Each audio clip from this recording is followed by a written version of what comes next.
My second to last video, I was wondering, can you hit Grandmaster solo queuing? And I have an update for that video. I've been grinding solo queue, and as you can see, I've been able to hit Platinum 3 in 6.6 hours. Now, this might not sound like much. However, I can assure you that hitting Platinum 3 while solo queuing in 6.6 hours is actually impressive, man. Let me go into my match history and just click on a few people here. This guy has 24 hours and he is Platinum 3.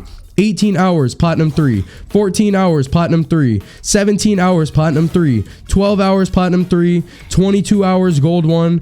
Like, you get my point, man. I can just keep going down this list. A lot of people are going to take 20 to... Oh my gosh, did y'all see that guy? 47 hours to hit Platinum 3 solo queuing, man. People are wasting a lot of their time, which is why I'm making this video. I'm going to tell you how to efficiently rank up while solo queuing so that you too can hit Platinum 3 in about 6 to 10 hours. It shouldn't take you that long, even though most of your teammates are probably going to be bad, because let's be real, you're in bronze, silver, gold. Now, I'm just going to kind of talk in this video, and I might be a little all over the place, but bear with me because I promise you this video is going to help you rank up while solo queuing. So the first strategy that I have for you is do good. And I don't just mean get a lot of kills or get a lot of deaths. I mean actually do good. I am getting a lot of MVPs and SVPs, and look at this winning streak right here.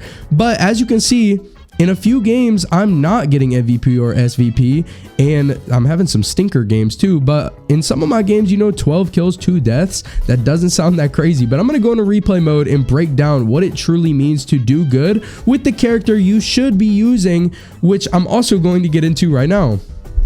Now, there is a problem that a lot of people have when they are playing this game, and that is they truly honestly believe that their teammates are holding them back. And I'm not going to get into whether you're right or wrong, but for the sake of this video right now, I'm going to assume that you are right. If you genuinely think that you are better than all of your teammates, this is what you should be doing. And don't worry, if you don't think you're better than all your teammates, I'm going to get into that in a second.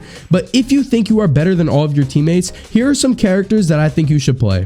You should be playing Hawkeye, Magic, Black Panther, Gila, I guess Moon Knight could potentially slide, Psylocke maybe, and Spider-Man. Let me explain why. First of all, the drop heroes. I think drop heroes are going to be extremely beneficial if your team is bad, and they have made a world of difference for me while I'm solo queuing, because I've been playing Spider-Man, and even if my team is absolutely terrible, if they are all garbage, when I'm playing Spider-Man, what I can assure you is as long as they are getting some sort of separation, as long as all 6 people aren't just together and my team is literally sitting there not shooting, I am going to be able to ambush a healer and give value to my team. And as a drop hero, that is all you have to look to do. All you have to do is try to kill the healers, and then after you kill the healers, bail out and just wait for your abilities to recharge and go back in there and try to kill someone else, maybe a DPS, maybe a healer. It doesn't really matter. But what does matter is that when it is a 6v4 situation, I don't care how bad your teammates are, they are most likely going to come out of that with sight, man. Imagine how hard it would be for your team to fumble a 6v4 situation. Is it possible? Yes, absolutely. There's a lot of bad players in solo queue, but you're just gonna make it so easy for your team to win if you just play a drop hero, if you're a lot better than your team and you are capable of taking 2 people out. As far as why I recommend Hawkeye as well as Gila if you are way better than your team, is because you are going to provide value with these characters regardless if your team is good or bad. These are different type of DPS characters in the sense where you don't have to be in the front line constantly getting healed. You can sit back behind everyone and just one-shot people. And it's the exact same with Gila. You can sit way in the back and just 2-shot people. I really do think the key to solo queuing, if you are a good player, is to pick a hero that is not reliant on your team. Let's say you're a very, very good Vanguard player and you're playing Venom, but your healers are just absolutely awful. They have no game sense and they refuse to heal you. You're just gonna die. What can you really do as a tank if you're not getting heals? Not much, man. So why put yourself in a situation where you have to rely on your team? Play a drop hero that can quickly get in or out, quickly get elimination, and doesn't rely on the healers to heal. Now, I can't really tell you whether or not Black Panther relies on healers to heal, but what I can tell you is I'm pretty sure he is a drop hero that you are going to be able to get out of the way and get healing pads with. That is why I can also recommend Psylocke, even if she's not really considered a drop hero, because you're going to be able to rely on healing pads with this character because you have so many good bailout options. Now, before I get into some other things that are going to help both of you, I want to talk about what if you are not confident in your abilities as a duelist. Maybe you don't think you're that good. Maybe you think you're an average player who belongs in your ranks, but you're still trying to rank up, man.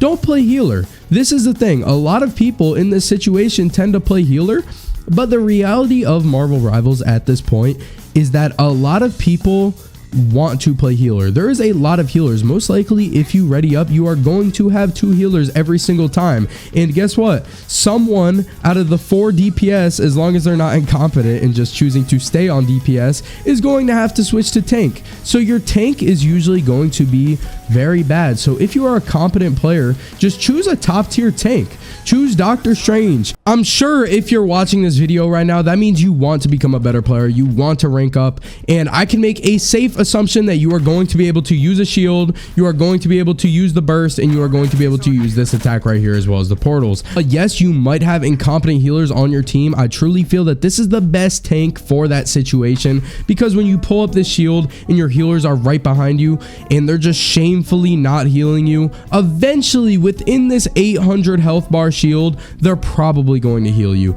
And if they don't, let's say your healers are that bad, like they are that terrible, and you're just dying over and over with Doctor Strange, just switch to a DPS character. I don't care if your whole team is DPS, just switch to DPS, maybe a drop hero, just have fun, try your best, but don't sit there and be tank if you're not getting any heals. If you have 10 deaths, 3 kills, and no one is healing you, just stop playing tank, dude. Just switch to DPS. You're gonna have a better chance of winning. But either way, for either type of player, if you see that absolutely no one on your team is choosing healer, do not choose healer.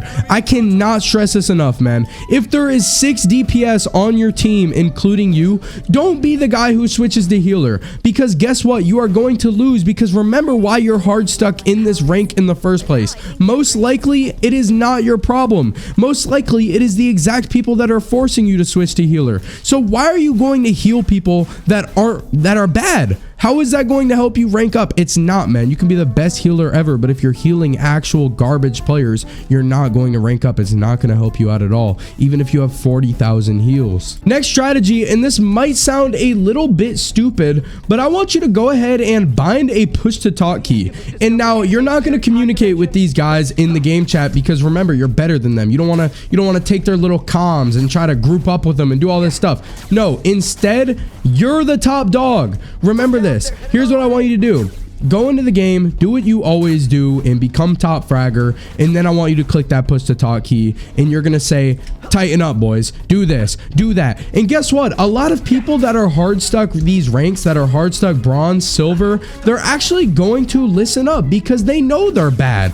And when they hear that someone wants to be their leader and it's the guy who has the most kills in the lobby, most of the time they are going to listen, man. Like, let's say there's a tank in the game and he's playing Groot and he's not doing too good, and you're playing Spider-Man and you want to get that sync up and you are the top fragger. If you push to talk and say, Groot, switch to Venom now, like you say it that aggressively, most likely they are going to go ahead and switch, man. It's just the rules. If you're enjoying the video so far and you want to see more content like this, please subscribe. It's the best way to tell me to make more content like this, and if you subscribe, I definitely will. And it's the exact same thing if you have a DPS on your team who is doing extremely bad. He instant locked DPS and now he's like 2-15 or something. You know, I know you guys see these people in your games. Just go ahead, click that push to talk key and start talking rah-rah. Either say they're absolutely terrible or tell them like, please switch to healer. It depends how aggressive you want to be.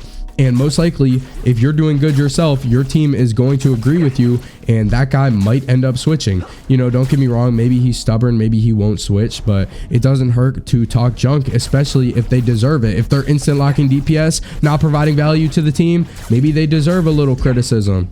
All right, next I have a replay sequence I want to show you guys. And before I show you guys this, I don't want to shame bad players. I know there are bad players out there, that are in competitive, and there's nothing we can do about them. They want to rank up just like the rest of us, man. They just don't have the skill set. However, I was paired up with an absolutely terrible team with zero game sense, which is why I'm about to show you why it is so important to 1, play a character with movement if you are solo queuing, and 2, try to play the objective when it is possible. So here I'm going back a little bit so I can show you this full, okay, whatever, man. So I'm attacking this invisible woman, cloak and dagger, whatever she is, and I go ahead and get the elimination.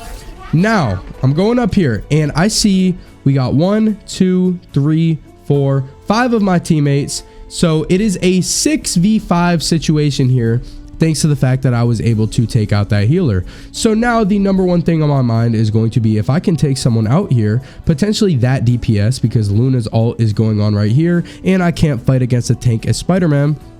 If I can get this DPS, it will now be a 4v6 situation and we are pretty much guaranteed sight. So what am I assuming is going to happen? I'm going to go for this DPS. The rest of my team is going to, you know, stall out this ult because there's 5 of them and there's only 3 people right here. And then we're going to be able to take sight while I'm distracting or hopefully eliminating this DPS. So I go for this DPS. I go for the kill. I know she's going to go invisible. So I go over here because there's a healing pad in that direction and on the left. And, you know, I kill the Psylocke. So now it is a 4v6 situation, or 4v5 because I'm not there. And so I'm just knowing they're going to take sight. They're going to take sight while I'm over here. No, I'm wrong. Because I just got a healing pad all by myself because I'm playing a drop here. I don't want to rely on my healers for heals.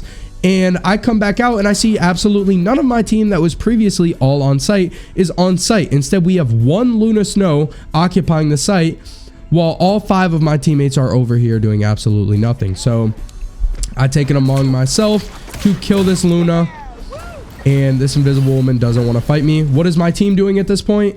We have 1 magic. No, I'm not joking.